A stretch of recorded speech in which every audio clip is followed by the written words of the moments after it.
Hi foodies, ఈరోజు మా special ఏంటో తెలుసా?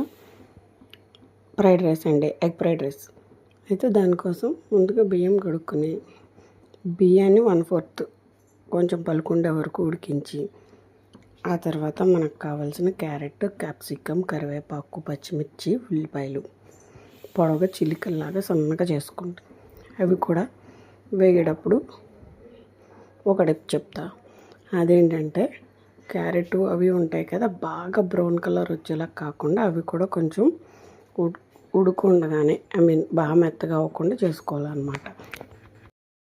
ముందుగా క్యారెట్, తర్వాత ఉల్లిపాయలు, పచ్చిమిర్చి, ఆ తర్వాత కరివేపాకు, లాస్ట్లో కొత్తిమీర వేసి అల్లం వెల్లుల్లి పేస్ట్ వేసి పచ్చివాసన పోయే వరకు కొంచెం వేపేసిన తర్వాత మనం ఇప్పుడు కుక్కర్ పెట్టుకున్న రైస్ కొంచెం సాల్ట్ కలిపి పక్కన పెట్టుకుని, ఆ తర్వాత ఎగ్ చితక్కొట్టి దాన్ని బాగా దగ్గరగా చేసి ఈ రైస్ని అందులో వేసుకుని మనం అటు ఇటు కలుపుకోవాలి.